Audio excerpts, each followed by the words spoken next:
Hello students, तो आज की इस वीडियो में हम लोग अखिल भारतीय सांस्कृतिक ज्ञान परीक्षा के क्वेश्चन पेपर को हम लोग सोल्यूशन देने वाले हैं। इस क्वेश्चन पेपर में हमारे भारतीय संस्कृति से संबंधित प्रश्न पूछे जाते हैं, जो कि यहीं से हमारे कॉम्पिटिटिव एग्जाम में भी क्वेश्चन पूछे जा रहे हैं। ठीक है, तो चलिए हम इस क्वेश्चन पेपर को सोल्यूशन देंगे डिटेल में। इससे पहले मैंने बहुत सारे क्वेश्चन पेपर को सोल्यूशन कराया है, जिसमें लाखों में स्टूडेंट्स ने देखा है। उस क्वेश्चन पेपर के पूरे प्लेलिस्ट का लिंक आपको इस वीडियो के डिस्क्रिप्शन बॉक्स में मिल जाएगा, जहां से आप लोग जाके देख सकते हैं। चलिए हम लोग इस क्वेश्चन पेपर में पूछे गए प्रश्न को हम लोग स्टार्ट करते हैं। आप देख सकते हैं अखिल भारतीय सांस्कृतिक ज्ञान परीक्षा का प्रश्न पत्र आके खुल चुका है, और इसमें देख सकते हैं ये हमारा कक्षा 10 का ये प्रश्न पत्र है। ठीक है, तो चलिए हम इसके क्वेश्चन नंबर 1 से स्टार्ट करते हैं, देखते हैं हमें कैसे कैसे प्रश्न पूछे गए हैं, उनके हम लोग आंसर को देखते हैं। ठीक है, तो देखिए यहाँ पे हमारा क्वेश्चन नंबर 1 कहाँ है, नीचे स्क्रॉल करते हैं, यहाँ पे हमारा स्लाइड यहाँ पे आ गया। ठीक है, ये देखिए हमारा प्रश्न नंबर 1 है। इसमें क्या पूछा गया है, सबसे पहला प्रश्न नंबर है कह रहा है कि रामेश्वरम तमिलनाडु के किस जिले में है। ठीक है, इसमें आपके 4 ऑप्शन दिए गए हैं। ठीक है, यहाँ पे देख सकते हैं आपको 4 ऑप्शन है। सबसे पहला आपका दिया गया है रामनाथपुरम, और आपका दूसरा है विजयवाड़ा, तीसरा आपका विशाखापट्टनम, और चौथा दिया है राजमुंदरी। ठीक है, तो इन 4 ऑप्शन में से कोई एक ऑप्शन सही होगा। ठीक है, तो आपसे पूछा गया है रामेश्वरम तमिलनाडु के किस जिले में स्थित है। ठीक है, यानी कौन सा इसमें जिला है जिसमें रामेश्वरम स्थित है। तो ये आपका सही कौन सा होगा, तो सही आंसर आपका हो जाएगा रामनाथपुरम। ठीक है, रामनाथपुरम आपका सही आंसर हो जाएगा। ठीक है, अगले क्वेश्चन को देखते हैं हम लोग यहाँ पे। अगला हमारा सेकंड नंबर जो प्रश्न है वो कहा गया क्या, विजयवाड़ा किस नदी के किनारे स्थित है। ठीक है, विजयवाड़ा किस नदी के किनारे स्थित है, इसमें जो आपका सही आंसर हो जाएगा वो हम लोग के ऑप्शन नंबर बी, यानी कि कृष्ण नदी के किनारे विजयवाड़ा स्थित है। हम लोग ऑप्शन नहीं पढ़ेंगे, हम लोग जल्दी जल्दी क्वेश्चन को खत्म करेंगे। हम लोगों का टाइम बहुत ही कीमती है, इसलिए हम लोग अपने टाइम को वेस्ट नहीं करेंगे। ठीक है, तो हम लोग प्रश्न नंबर तीसरे को देखते हैं। ठीक है, प्रश्न नंबर तीसरे हमारा क्या पूछा गया है, क्या दिया है, अल्लूरी सीताराम राजू। ठीक है, ये कोई है और किस प्रदेश के स्वतंत्रता सेनानी थे। ठीक है, ये जो आपके अल्लूरी सीताराम राजू है वो किस प्रदेश के आपकी पूछा जा रहा है कि वो क्या है, स्वतंत्रता सेनानी थे। ठीक है, तो आपको बताना है। इसमें देखिए आपको 4 ऑप्शन दिए हैं। पहला आपका केरल है, और आपका कर्नाटक है, आंध्र प्रदेश है, तमिलनाडु है। इसमें जो आपका ये थे, ये कहाँ के थे, तो वो आपको बताना है। तो ये आपको याद रखना है आंध्र प्रदेश के। ठीक है, आंध्र प्रदेश के ये अल्लूरी सीताराम राजू थे। ठीक है, स्वतंत्रता सेनानी वहां के थे। ठीक है, आप लोग याद रखिएगा। अगले क्वेश्चन की तरफ चलते हैं हम लोग। प्रश्न नंबर आपका चौथा है। इसमें क्या पूछा गया आपसे, दिया है गोवा की मुख्य भाषा कोंकणी और क्या है। ठीक है, आपकी गोवा का जो एक मुख्य भाषा है वो क्या है, आपका कोंकणी, आप लोग जानते होंगे। और उसके बाद से और क्या है आपसे पूछा जा रहा है, तो वो आपको बताना है। इस ऑप्शन में से देखिए कौन सा आपका और लैंग्वेज है, जो भाषा है वो आपको वो गोवा में कोंकणी के अलावा बोला जाता है। ठीक है, तो देखिए इसमें और कौन सी है, तो आपका यहाँ पे देख सकते हैं ऑप्शन नंबर बी जो है वो, यानी कि आपका मराठी, वो बिल्कुल करेक्ट आंसर हो जाएगा। ठीक है, आप लोग याद रखिएगा, मराठी गोवा के में कोंकणी के अलावा और मराठी भी बोली जाती है। ठीक है, तो आप लोग याद रखिएगा। अगला देखते हैं यहाँ पे। अगला हमारा प्रश्न है, प्रश्न नंबर हम लोग 5वें को देखते हैं। ठीक है, प्रश्न नंबर 5 है यहाँ पे। ये क्या कर रहा है, इसमें पूछा गया आपसे कि भारत का सबसे प्राचीन तीर्थ स्थल कौन सा है। ठीक है, सबसे पुराना तीर्थ स्थल कौन सा भारत का, वो आपको बताना है। ठीक है, तो कौन सा है इसमें से, इसमें आपका है बद्रीनाथ। ठीक है, आप याद रखिएगा, इसमें सावन के महीने में इस काफी प्रचलित है। ठीक है, तो आप याद रखिएगा कौन सा सबसे पुराना आपका तीर्थ स्थल भारत का, तो वो आपका बद्रीनाथ, याद रखिएगा। ठीक है, अगले प्रश्न पे हम लोग चलते हैं। प्रश्न नंबर कौन सा है, 6। ठीक है, प्रश्न नंबर हम लोग 6 को देखते हैं। 6 में पूछा गया है अरुंधति। ठीक है, अरुंधति किसकी पत्नी थी। ठीक है, कोई महिला है अरुंधति, वो किसकी महिला है, मतलब किसकी पत्नी है वो बताना है आपको। तो आपका ऑप्शन है गुरु दिया आपका सुखदेव का, या ये आपके 4 ऑप्शन दिए गए हैं। इसमें जो सही आंसर है वो कौन से है, वशिष्ठ के। ठीक है, आप याद रखिएगा, ये ऑप्शन नंबर जो डी है वो आपके बिल्कुल करेक्ट आंसर होंगे। अरुंधति जो है वो आपके वशिष्ठ की पत्नी थी। ठीक है, तो आप लोग याद रखिएगा।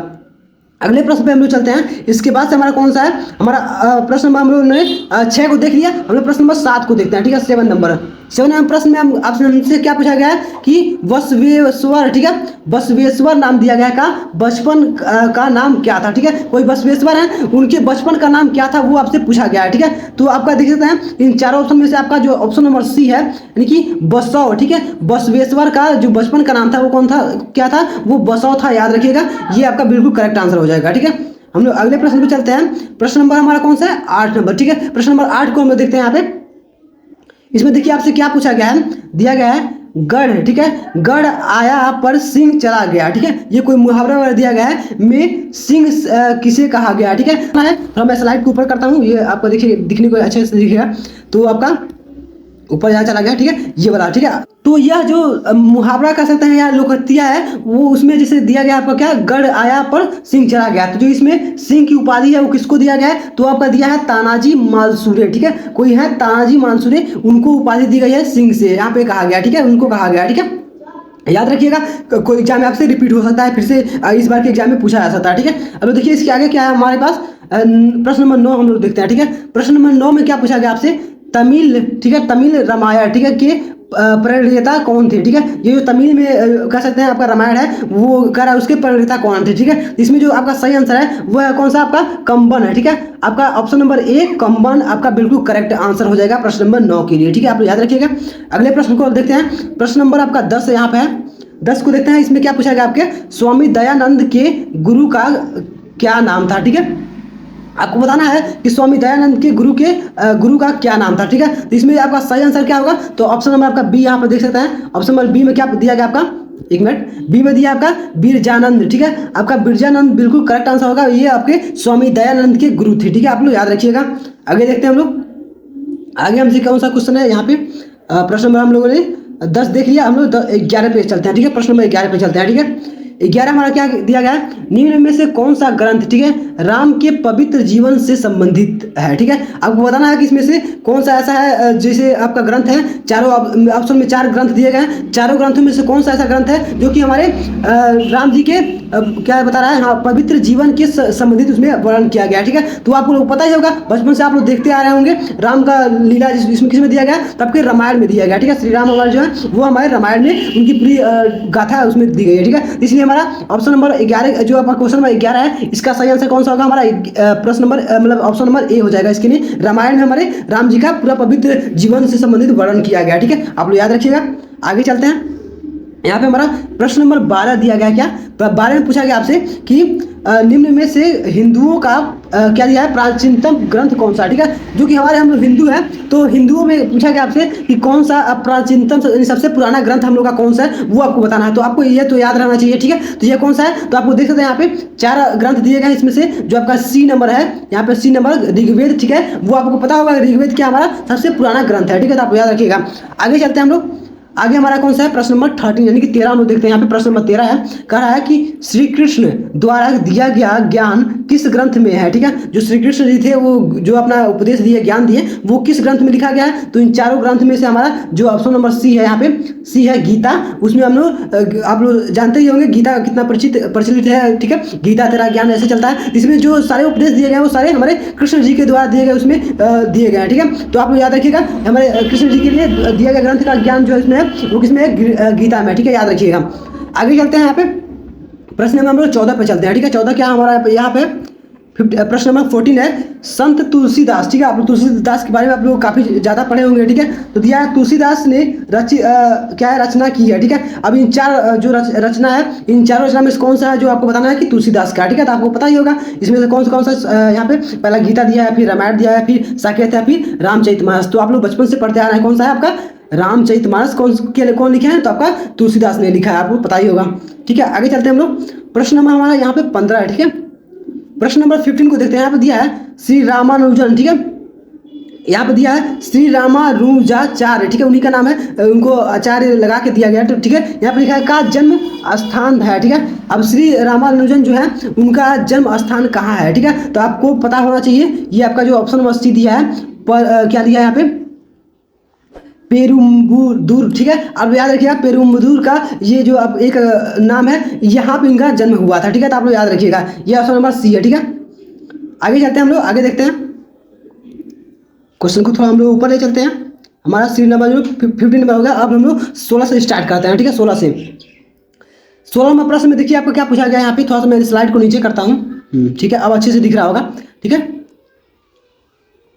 इसमें दिया गया प्रश्न नंबर 16 में, हनुमान जी ने सीता जी के सामने क्या वस्तु डाली थी, ठीक है। आपको पता होगा रामायण आपने अच्छी तरीके से देखा होगा, राम जी की पूरी कथा को आपने अच्छी तरीके से उनकी लीला को देखा होगा। तो उसमें जो हनुमान जी हैं वो जब प्रस्तुत जैसे देखे होंगे, वो क्या जब लंका में सीता जी रहती हैं तो वहाँ पे क्या होता है, हनुमान जी जाते हैं जब खोज करने के लिए, तो जब सबसे पहले मिलते हैं सीता जी से, तो उसमें वो पूछ रहा है आपसे कि कौन सी वस्तु वहाँ पे उनके सामने डाली थी, उनको दिखाई थी कौन सी वस्तु जो श्री राम जी की पहचान बताने के लिए कौन सा सामान दिखाई थी। तो आपको पता होगा कौन से थे, राम जी का अंगूठी जो था, जो सीता जी ने पहनाया था अपने शादी में राम जी को, वही अंगूठी उन्होंने दिखाई थी। ठीक है, हनुमान जी को मिला था तो वो हनुमान जी ने सीता जी को दिखाया, जिससे सीता जी ने मतलब उनको हो गया कि हाँ ये हमारे दूत हैं, हमारे मतलब राम जी की तरफ से भेजे गए हैं। ठीक है, तो यहाँ पे क्या होगा, इसके लिए हमारा हो जाएगा अंगूठी भेजी। ठीक है, अंगूठी यहाँ पे दिखाया था हनुमान जी ने, ठीक है, सीता जी को। आप लोग याद रखिएगा, ये सब हमारे संस्कृत से संबंधित जिसमें प्रश्न पूछे जाते हैं। और अब ये हमारे कॉम्पिटिटिव एग्जाम में काफी ज्यादा पूछे जा रहे हैं कि हमारे लोग जो बच्चे हैं, आजकल के जो नए भविष्य के बच्चे हैं, वो हमारे संस्कृत से रिलेटेड इसमें जुड़े रहे, हमारे संस्कृत को समझे। ठीक है, तो चलिए हम आगे चलते हैं।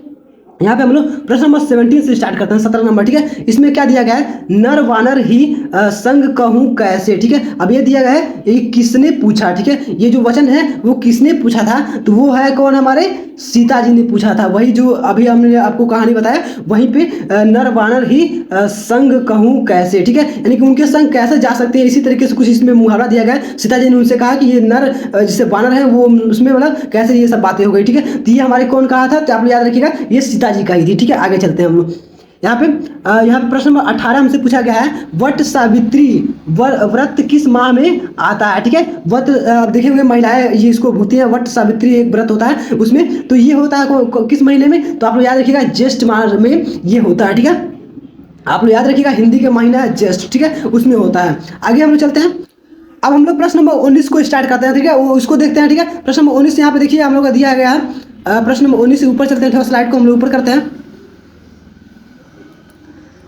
तो यहाँ पे देख सकते हैं हम लोग का यहाँ पे प्रश्न नंबर 19 है, कह रहा है कि प्रश्न नंबर 19, पुष्कर मेला कहाँ लगता है। ठीक है, तो ये काफी बार पूछा गया, रिपीटेड क्वेश्चन है और आपको याद भी होगा पुष्कर मेला कहाँ लगता है, तो ये आपको पता होगा, ये अजमेर में लगता है। अजमेर कहाँ है, तो आपको पता होगा राजस्थान में स्थित है अजमेर। ठीक है, उस अजमेर स्थित है और इसी अजमेर में आपका लगता है पुष्कर मेला। ठीक है, इसमें क्या होता है, पुष्कर मेला में ऊँटों की व्यापारी होती है। ठीक है, ऊँटों की खरीद बेच होता है। ठीक है, तो आप लोग याद रखिएगा। उसके बाद चलिए हम लोग अगले क्वेश्चन को देखते हैं। यहाँ पे हमारा क्वेश्चन नंबर 20 यानी कि 20 है, जो उसमें क्या पूछा गया आपसे, उसमें दिया है कि करवा चौथ कब मनाया जाता है। ठीक है, आप लोग याद रखिएगा, ये बहुत ही सिंपल है। आप लोग देखे होंगे आपकी मम्मी वगैरह सब लोग ये व्रत रखती है। ठीक है, तो करवा चौथ कब मनाया जाता है, तो आपको याद रहना चाहिए, हिंदी में आपको दिया जाता है ये, तो ये होता है कब होता है, तो आपके कार्तिक माह में। ठीक है, आप लोग याद रखिएगा, ये कार्तिक माह में आपका ये करवा चौथ मनाया जाता है। ठीक है, आप लोग इन सब चीज़ों को याद रखिएगा, ये सारे हमारे भारतीय संस्कृति से संबंधित ये प्रश्न है। ठीक है, आप लोग ये याद रखना, जानना बहुत जरूरी होता है। ठीक है, चलिए हम लोग आगे देखते हैं।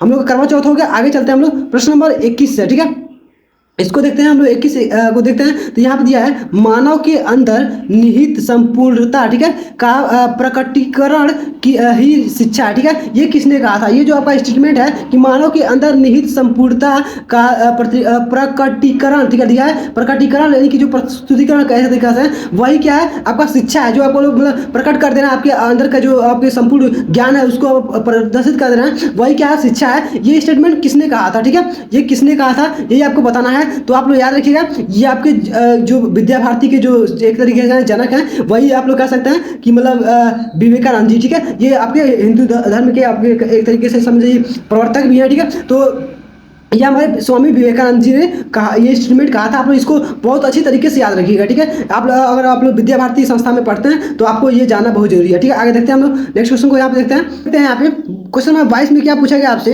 यहाँ पे देखेंगे क्वेश्चन नंबर 22 है और इसमें देखिए आपसे पूछा गया है कि जिस शिक्षा में समाज और देश के कल्याण की चिंता के तत्व नहीं होते, ठीक है, तो वह कभी सच्ची शिक्षा नहीं कही जा सकती। ठीक है, यह कथन किसका है, ठीक है, यानी कि यह कथन गीता का है या रामायण का है या साकेत का है या आपका रामचरितमानस है, ये मानस का है। ठीक है, तो ये आपका ग्रंथ है, 4 ग्रंथ दिए गए हैं। इसमें से पूछा जा रहा है आपसे कि ये जो शिक्षा लिखा है, जो भी शिक्षा है वो समाज के और देश के कल्याण के, उस शिक्षा में अगर समाज और देश के कल्याण से संबंधित अगर तत्व तो उसमें एलिमेंट नहीं दिए गए हैं, तो वो शिक्षा जो है वो सच्ची शिक्षा नहीं कही जा सकती। इसीलिए हमें जो संस्कृति से रिलेटेड हमें जोड़ा जा रहा है। ठीक है, उससे हमको उसमें बताया जा रहा है कि ये जो हम लोग हमारी संस्कृति क्या है, एक्चुअली हम लोग कैसे रहना चाहिए, ये सब चीज़ें तो हम लोग को सीखना है। ठीक है, तो ये सब चीज़ है। अब देखिए ये जो क्वेश्चन है इसका आंसर तो मुझे भी नहीं पता है, लेकिन हम लोग एक्यूरेट बता सकते हैं, मतलब लगभग ये हमारी गीता से है। मैं जो ये क्वेश्चन जहाँ से मिला है और ये मेरे पास बुक है। ठीक है, इस बुक से मैंने पूरा छानबीन किया, इससे सारे आंसर मैंने ढूंढा है। इसमें इसका आंसर नहीं मिला तो आप लोग एक बार खुद सर्च कर लीजिएगा, जो भी आपके पास बुक अवेलेबल है, और चाहे और जगह से आप लोग देख लीजिएगा कि इसका आंसर क्या बन रहा है। ठीक है, एक बार कमेंट बॉक्स में कमेंट कर दीजिएगा कि इस क्वेश्चन नंबर 22 का ऑप्शन नंबर कौन सा सही है। हमारे हिसाब से लगभग अगर तुक्का लगाया जाए तो हमारे देखते हैं तो ये गीता में ही इस तरीके से ज्ञान दिया था। ठीक है, तो ये हमारे कह सकते हैं एक तरीके से ऑप्शन नंबर ए करेक्ट हो सकता है। ठीक है, अभी एक्यूरेट नहीं बता सकते, लेकिन क्वेश्चन नंबर ए सही हो सकता है। ठीक है, हम लोग आगे के क्वेश्चन को देखते हैं। यहाँ पे क्वेश्चन नंबर 23 को हम लोग देखते हैं। यहाँ पे क्वेश्चन नंबर 23 में क्या पूछा गया आपसे, 23 नंबर है यहाँ पे। इसमें पूछा गया आपसे कि लक्ष्मी व्रत मनाया जाता है। ठीक है, लक्ष्मी जी का जो व्रत होता है वो कब मनाया जाता है आपसे पूछा जा रहा है। तो आपको पता होगा यहाँ पे दिया है कि भाद्रपद, ठीक है, भादो का जो एक महीना होता है शुक्ल अष्टमी। ठीक है, भाद्रपद की शुक्ल अष्टमी होती है, उसमें मनाया जाता है आपका कौन सा, आपका लक्ष्मी व्रत। ठीक है, तो आप लोग याद रखिएगा। आगे देखते हैं 24 नंबर क्वेश्चन है, वो कौन सा है। यहाँ पे प्रश्न नंबर 24 है कि शरीर की ऐसी स्थिति जिसमें स्थिरता और सुख प्राप्त हो क्या कहलाती है। ठीक है, मतलब शरीर की ऐसी पोजीशन पूछ रहा है, मतलब ऐसी स्थिति है कि जिसमें स्थिरता हो, यानी कि स्टेबिलिटी हो, और उसमें सुख के अनुभव हो, मतलब सुख प्राप्त हो, हम लोग हैप्पी रहें, तो वो जो स्थिति है वो मतलब क्या कहलाती है, आपको यही बताना है। ठीक है, तो इसमें देखिए आपका क्या हो जाएगा, इसमें आपका ऑप्शन नंबर ए है आसन। ठीक है, उसमें को बोलते हैं हम उस कह सकते हैं उस पोजीशन को हम लोग बोलते हैं आसन। ठीक है, आप लोग याद रखिएगा। आगे देखते हैं, आगे हमारा दिया है प्रश्न नंबर 25। ठीक है, 25 कह रहा है कि चोरी न करना, ठीक है, किसके अंतर्गत आता है। अगर आप लोग चोरी नहीं करते हैं तो ये कह रहा है मतलब किसके अंतर्गत आता है। ठीक है, तो ये होता है आपका अस्तेय के अंदर आता है। ठीक है, इसमें ऑप्शन दिया था आपका शौच दिया है, फिर अहिंसा, और उसके बाद से अपरिग्रह दिया है। ठीक है, तो इसमें से जो आपका सही आंसर है, अगर चोरी न करना किसके अंतर्गत आता है तो वो होता है आपका दिया है अस्तेय। ठीक है, अस्तेय आप लोग याद रखिएगा। ठीक है, ऑप्शन नंबर सी दिया है अस्तेय के अंतर्गत आता है। आगे बढ़ते हैं लोग, आगे हमारा है यहाँ पे क्वेश्चन नंबर आपका 26। ठीक है, 26 में क्या पूछा गया है, आत्म संचय के नियमों का पालन करते हुए विद्योपार्जन, ठीक है, विद्योपार्जन करना क्या कहलाता है। ठीक है, आपको बताना है विद्योपार्जन करना क्या कहलाता है, आपको यही बताना है। ठीक है, तो देखिए इसका क्या होता है, आत्म संचय के नियमों का विद्योपार्जन करना, ये क्या कहलाता है आपका, तो ये होता है आपका यहाँ पे दिया है ब्रह्मचर्य। ठीक है, ब्रह्मचर्य होता है। ठीक है, आप लोग याद रखिएगा, ये जो है आत्म संचय के नियमों का पालन करना जो करते हुए विद्युतपार्जन करना क्या कहलाता है, आपका ब्रह्मचर्य कहलाता है। आप लोग याद रखिएगा, ये हमारे भारतीय संस्कृति से संबंधित है। ठीक है, आगे बढ़ते हैं। आगे हमारा 26 के बाद 27 नंबर प्रश्न हमसे क्या पूछा गया था, इस प्रश्न पत्र में क्या पूछा गया, तो 27 नंबर में आपका श्वास के भीतर खींचना क्या कहलाता है। यानी कि जो ये अब योगा से रिलेटेड आपसे क्वेश्चन पूछा जा रहा है जो संस्कृत से संबंधित है, तो वो जो सांस को हम लोग अंदर की तरफ खींचते हैं उससे क्या रहा है कि मतलब वो क्या कहलाता है। ठीक है, तो इसका जो सही होगा वो क्या है, आपका पूरक कहलाता है। ठीक है, पूरक। इस बुक में आपके, अगर ये बुक आप लोग पढ़ते हैं तो काफ़ी ज़्यादा इससे सारे हिंट मिलेंगे आपके, इसमें आपके यही सब सारी चीज़ आपकी है। ठीक है, यही सब आपके भरे पड़े हैं, सब हमारे संस्कृत से संबंधित इसमें प्रश्न पूछे गए हैं, और आजकल हमारे कॉम्पिटेटिव एग्जाम में पूछे जा रहे हैं, कॉम्पिटेटिव बुक में भी आपके ये सब भरे पड़े मिल रहे हैं। ठीक है, तो इन सब बुक को अगर ये पढ़ना चाहते हैं तो इसका मैं PDF चाहूँ तो आप लोग कमेंट करते हैं तो मैं अवेलेबल करा दूंगा। इस सब बुक का मैं हर एक क्लास का बुक रखा हूँ, मिला मुझे भारतीय मतलब विद्या भारती संस्था से मुझे प्रोवाइड किया गया है। अब हम लोग प्रश्न नंबर 28 यानी कि 28 नंबर प्रश्न को देखते हैं। यहाँ पे ये क्या पूछा गया हमसे, कह रहा है कि कर्तव्यों के पालन का आदर्श रूप, ठीक है, किसने प्रकट किया। ठीक है, तो जो कर्तव्यों का आदर्श रूप किसने प्रकट किया, तो वो आपको श्री राम जी ने, आपको पता ही होगा, आपका राम जी को माना था श्री राम। ठीक है, तो आपने लिखा है राम ने। ठीक है, ये आपने उन्होंने क्या क्या प्रकट किया अपना। ठीक है, आप लोग याद रखिएगा। आगे बढ़ते हैं, तो 29 में क्या पूछा गया आपसे, 29 नंबर प्रश्न में कह रहा है कि हिंदू जीवन में किस पर बल नहीं दिया गया है। ठीक है, यहाँ पे कौन सा ऐसा एलिमेंट है जिसपे मतलब फोर्स नहीं किया गया है। ठीक है, तो आपका पहला ऑप्शन दिया है कर्तव्य दिया है, दूसरा दिया आपका अधिकार, और तीसरा दिया आपका त्याग, और चौथा दिया आपका आज्ञा। ठीक है, तो इन चारों में से कौन सा है जिसपे हम लोग को बल नहीं दिया गया हिंदू धर्म में। ठीक है, तो वो क्या है, हमारे अधिकार पे बल नहीं दिया गया। ठीक है, आप लोग याद रखिएगा, यहाँ पे कर्तव्य पे बल रहता है कि मतलब आप लोग उस कर्तव्य को करना ही है। ठीक है, त्याग भी आपको करना होता है, फिर उसके बाद से आज्ञा तो मानना ही मानना है। ठीक है, आप लोगों को आज्ञा का पालन करना होता है। ठीक है, तो लेकिन अधिकार जो है आपका अधिकार सीमित है। ठीक है, तो इस तरीके से आप लोग याद रखिएगा, अधिकार पे बल नहीं दिया गया है, आप लोग याद रखिएगा। आगे बढ़ते हैं, आगे हमारा है 30 नंबर प्रश्न। ठीक है, इसमें क्या है आपका श्री लिखा है निम्बाकाचार्य। ठीक है, निम्बाकाचार्य कोई है के गुरु का नाम है। ठीक है, ये निम्बाकाचार्य के गुरु का क्या नाम है आपको बताना है। तो इसमें देखिए 4 ऑप्शन है, और इन चारों में से आपका श्री नारद। ठीक है, जो नारद जी हैं वो आपके निम्बाकाचार्य के गुरु हैं। ठीक है, आप लोग याद रखिएगा, ये बहुत ही कंपल्सरी, ये आपके पूछे जाते हैं एग्जाम में। ठीक है, इस तरीके से। ठीक है, तो आपका ये आपका प्रश्न नंबर 30 का आपका सही आंसर है श्री नारद। ठीक है, आप लोग याद रखिएगा। आगे बढ़ते हैं, तो प्रश्न नंबर 31 में आपसे पूछा गया श्री अच्युत पच्छाचार्य, ठीक है, के गुरु थे, ठीक है। अब इनके गुरु कौन थे इसमें से आपको बताना है। तो पहला दिया है मध्यवाचार्य, या नारद है, या वल्लभाचार्य, या सूरदास, ठीक है। तो इस क्वेश्चन के जो आंसर है वो मैंने ढूंढा तो नहीं मिला, ठीक है। तो आप लोग एक बार ढूंढ लीजिएगा, ठीक है, आपको मिल जाए शायद, ठीक है। तो कमेंट जरूर कर दीजिएगा, ठीक है। अब प्रश्न नंबर 32 पे चलता है, ठीक है, 32 नंबर पे। इसमें देखिए दिया है कि श्री रामानुजाचार्य है के दीक्षा गुरु का नाम है, ठीक है। आपको बताना है कि जो यहाँ पे रामानुजाचार्य के दीक्षा गुरु का नाम क्या है, तो वो है आपका ऑप्शन नंबर डी जो दिया गया है, श्री नाम्बी, ठीक है। आपका जो श्री नाम्बी है वो आपके श्री रामानुजाचार्य के क्या है, गुरु है, ठीक है। आप याद रखिएगा। आगे बढ़ते हैं, तो चलिए हम लोग आगे क्वेश्चन को देखते हैं। यहाँ पे प्रश्न नंबर 33 से स्टार्ट करता है। 33 में क्या पूछा गया हमसे, तो 33 में पूछा गया आपसे कि अब्दुल हमीद का जन्म तिथि है, ठीक है। आपको बताना अब्दुल हमीद का जन्म तिथि कब है, ठीक है। तो इसका जो सही आंसर है वो आपका ऑप्शन नंबर ए, ठीक है। ए में क्या है आपका 1 जुलाई 1933, आप लोग याद रखिएगा, अब्दुल हमीद का जन्म तिथि है ये, ठीक है। आगे बढ़ते हैं हम लोग आगे क्वेश्चन को देखते हैं। हम लोगों ने बहुत सारे प्रश्न के जितने भी थे प्रश्न हमसे हमारे पास ये प्रश्न पत्र में, उनके सारे का हम लोग काफ़ी हार्ड वर्क करके हम लोगों ने कई सारे संस्कृति ज्ञान परीक्षा से बुक से ताकि इंटरनेट से भी हम लोगों ने सर्च करके काफ़ी ज़्यादा मेहनत लगाया, 1-2 दिन लगा के हम लोगों ने पूरा क्वेश्चन पेपर के आंसर को ढूंढे। लेकिन फिर भी कई सारे मतलब क्वेश्चन ऐसे हैं जो हम लोगों ने नहीं ढूंढ पाया है। अगर आपको मिलते हैं तो आप लोग कमेंट कर दीजिएगा, ठीक है। आगे बढ़ते हैं, 34 नंबर प्रश्न को देखते हैं। यहाँ पे देखिए 34 नंबर प्रश्न आपका है, कहा गया है कुरुक्षेत्र का सर्वाधिक प्राचीन तीर्थ है, ठीक है। आपको बताना है। तो 34 का जो सही आंसर आपका है वो है आपका सी नंबर, ठीक है। यहाँ पर दिया है सन्निहित सरोवर, ठीक है। आप याद रखिएगा ऑप्शन नंबर सी है, सन्निहित सरोवर आपका बिल्कुल करेक्ट आंसर होगा। कुरुक्षेत्र का सर्वाधिक प्राचीन आपका तीर्थ है, ठीक है। आप याद रखिएगा। आगे बढ़ते हैं, यहाँ पे 35 नंबर का प्रश्न है, 35 नंबर है, कह रहा है कि वीर सेनानी लेफ्टिनेंट सौरभ कालिया, ठीक है। आप लोग याद रखिए ये वीर सेनानी है, कालिया का जन्म कहाँ हुआ था, ठीक है, आपको बताना है। तो ये आपका 35 नंबर, 35 में जो 35 नंबर का प्रश्न है उसका जो सही आंसर आपका है वो कहाँ है, आपका इनका जन्म हुआ था, कालिया का जन्म हुआ था आपका ऑप्शन नंबर ए पालपुर, ठीक है। आप लोग याद रखिए पालपुर में हुआ था इनका जन्म। Lieutenant Saurabh Kalia, option number A बिल्कुल करेक्ट आंसर हो जाएगा, ठीक है। आगे बढ़ते हैं, आगे हमसे क्या पूछा गया है, 36 नंबर प्रश्न देखते हैं, ठीक है। 36 में है कि सोनम, ठीक है, वांगचुक का जन्म किस सन में हुआ था, ठीक है। तो आप लोग याद रखिए इसमें दिया है आपका 1964 में, ठीक है। तो आपका 1964 में आपका सोनम वांगचुक का जन्म हुआ था, ठीक है। आप लोग याद रखिएगा। आगे बढ़ते हैं, आगे का हमारा है प्रश्न नंबर, ये सब हमारे संस्कृत से रिलेटेड है सारे, हमारे प्राचीन के कह सकते हैं स्वतंत्रता सेनानी होंगे, कुछ मतलब साइंटिस्ट इस तरीके से हमारे संस्कृत से रिलेटेड सब लोग संबंधित है, ठीक है। इसलिए हमें संस्कृत में पढ़ाया जाता है, ठीक है। आगे बढ़ते हैं, हम लोग का 36 हो गया, 37 से स्टार्ट करते हैं, ठीक है। 37 क्या है हमारा,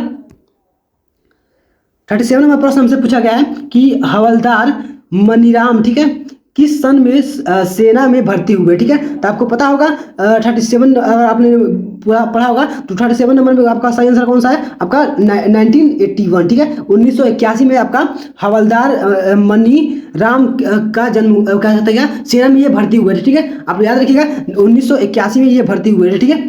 चलिए हम लोग आगे बढ़ते हैं, 39 में प्रश्न पे चलता है, ठीक है। 39 में प्रश्न हमारा यहाँ पे है, कह रहा है कि डॉक्टर बीरबल साहनी, ठीक है, डॉक्टर बीरबल साहनी है का निधन किस सन में हुआ था, ये कब इनका निधन हुआ था, कब ये स्वर्गवास हुआ, ठीक है, ठीक है। तो आपको बताना है। तो प्रश्न नंबर 39 का आपका जो सही आंसर है वो आपका बी है, 1949 में आपका ये हुआ था, ठीक है। आप लोग याद रखिएगा 1949, ठीक है, 1949 में। आगे बढ़ते हैं, प्रश्न नंबर 40 है, यहाँ पे कहा गया है कि पृथ्वी का व्यास लगभग कितना है। ये तो आपको पता होगा क्योंकि ये हमारे साइंस से रिलेटेड है, ठीक है। लगभग कितना है आपका 12,000 यहाँ पे दिया है, 12,713 दिया, ठीक है, 13 दिया, ठीक है। हाँ 12,713 आपका एक दिया गया, ठीक है, लगभग, ठीक है। आप लोग याद रखिएगा पृथ्वी का व्यास है, ठीक है। आगे बढ़ते हैं, आगे हमारा है, हम लोग अप्रोक्स लेते थे कितना, इसका मतलब जो हाफ करते हैं तो हम लोग अप्रोक्स लेते हैं 6,500, ठीक है, इस तरीके से लेते हैं। यहाँ पे मतलब उसका व्यास है डबल है, तो क्या है आपका 12,713 अप्रोक्स लेते हैं, ठीक है। आगे बढ़ते हैं, आगे हमारा कौन सा है, प्रश्न नंबर 41, ठीक है। इसमें हम लोग देखें अगर तो पूछा गया क्या, आपसे पूछा गया है कि आज के सुपरसोनिक, ठीक है, आपका सुपरसोनिक आपको पता ही है, ठीक है। तो विमानों की ध्वनि कितने डेसिबल, ठीक है, डीबी मतलब क्या होगा, डेसिबल के लगभग होती है, ठीक है। तो आप लोग याद रखिएगा जो भी आजकल के जो विमान आ रहे हैं वो विमान क्या है, सुपरसोनिक स्पीड से चल रहा है, ठीक है, सुपरसोनिक, ठीक है। तो आप याद रखिएगा तो वो कितने का होता है, ठीक है। तो आपको यहाँ पे दिखाया गया है, ऑप्शन नंबर डी है आपका। थोड़ा सा मैं स्लाइड को ऊपर करता हूँ, यहाँ पे देखिए, तो ये कितना आपका है यहाँ पे दिया है 100 से 150 यानी कि 100 से 150 डेसिबल के स्पीड से ये क्या कर रहे हैं, ध्वनि से इनका सुपरसोनिक विमानों का आजकल ये चल रहा है। ठीक है, यहाँ पे याद रखिए। आगे चलते हैं।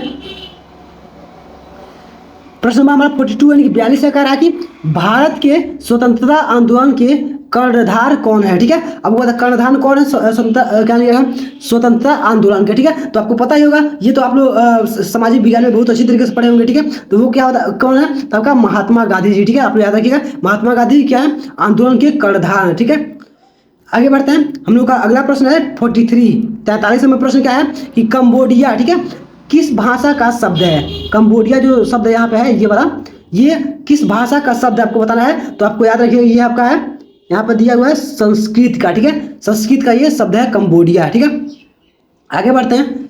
आगे हमारा है ये हो गया। ठीक है, हम लोग का प्रश्न नंबर 44 है। ठीक है, 44 है भारतीय क्या लिखा है गणराज्य के प्रथम राष्ट्रपति कौन थे। ठीक है, ये तो आपको बहुत ही सिंपल है, आपको पता होगा जब गणराज्य यानी जब हम लोग का गणतंत्र हुआ एक तरीके से कहा, तो हम लोग का जब संविधान लागू हो गया तो उसके बाद जो राष्ट्रपति बने वही हमारे क्या लिखे गणराज्य के प्रथम वो राष्ट्रपति होंगे। तो कौन थे वो, तो वो आपके थे डॉक्टर राजेंद्र प्रसाद। ठीक है, आप लोग याद रखिएगा। आगे बढ़ते हैं। आगे हमारा है 45 नंबर यानी कि 45 नंबर प्रश्न है। थोड़ा सा मैं स्लाइड को ऊपर करता हूँ, स्लाइड मेरा ऊपर जाएगा यहाँ तक 45 से चलना है। ठीक है, ठीक है। आगे देखिए दिया है लाला लाजपत राय किस राज्य के थे। ठीक है, वो किस राज्य के थे, तो आपको पता होगा वो थे पंजाब के। ठीक है, लाला लाजपत राय पंजाब के थे। ठीक है, याद होगा आपको। आगे बढ़ते हैं। 46 नंबर यानी कि 46 नंबर प्रश्न आपका है सुब्रमण्यम भारती किस भाषा के प्रसिद्ध कवि थे। ठीक है, के लिए आपका सुब्रमण्यम। ठीक है, आपका ये पूछ रहा है कि किस भाषा के प्रसिद्ध कवि थे। ठीक है, तो ये थे आपके तमिल भाषा के प्रसिद्ध कवि थे। ठीक है, आप लोग याद रखिएगा। आगे बढ़ते हैं।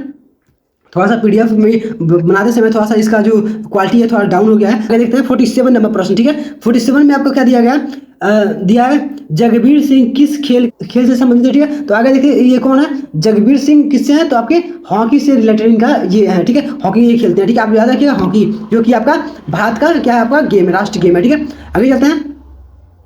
आगे हमारा कौन सा है 48 नंबर। ठीक है, भारत यहाँ पे देखिए 48 में क्या कहा गया आपसे कि द्रोणाचार्य यहाँ पे पुरस्कार किस विषय से संबंधित है। ठीक है, द्रोणाचार्य जो पुरस्कार दिया जाता प्राइज दिया था वो किससे संबंधित है, तो आपका यहाँ पे है बी नंबर में ऑप्शन दिया है खेल प्रशिक्षक के से संबंधित है, उस क्षेत्र में आपको दिया था। ठीक है, आप लोग याद रखिएगा किस विषय में दिया था। ठीक है, तो आपका खेल प्रशिक्षक में दिया था, आप लोग याद रखिएगा। आगे बढ़ते हैं।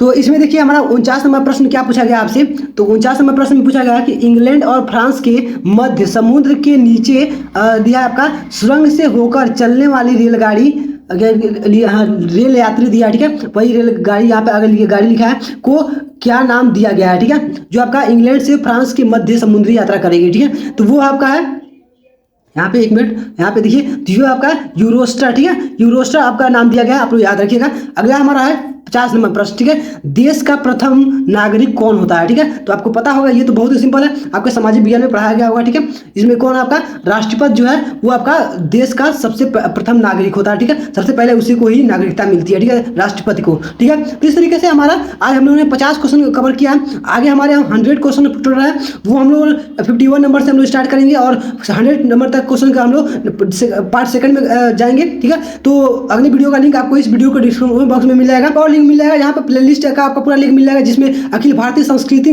ज्ञान परीक्षा से रिलेटेड जितने भी क्वेश्चन पेपर है सोल्यूशन कराए गए हैं उनका सारा का एक प्लेलिस्ट मिलेगा जिसमें आपको सब एक एक करके सारे क्वेश्चन पेपर के वीडियो मिल जाएंगे। ठीक है, तो उसको जाके आप लोग सारे एक एक करके देख सकते हैं। जिस पूरे वीडियो को देख लेते हैं तो आप लोगों को क्वेश्चन पेपर में आने वाले एक भी प्रश्न ऐसे नहीं होंगे जो उस क्वेश्चन पेपर के सोल्यूशन से न मिले हों। ठीक है, तो सारे आपसे उससे मिल जाएंगे। ठीक है, तो चलिए हम लोग इस वीडियो को ज़्यादा लॉन्ग नहीं करेंगे, बहुत ज़्यादा लॉन्ग हो जा रहा है। तो आगे के क्वेश्चन जो आपके 51 से आपका 100 नंबर क्वेश्चन है वो आपको अगली वीडियो में मैं कवर करवा दूंगा। ठीक है, अगली वीडियो में टोटल एक डिटेल में सोल्यूशन करेंगे। ठीक है, तो चलिए इस वीडियो को लाइक करके अपने फ्रेंड्स में एक बार जरूर शेयर कर दीजिएगा। चलिए, thanks for watching my video. जय हिंद।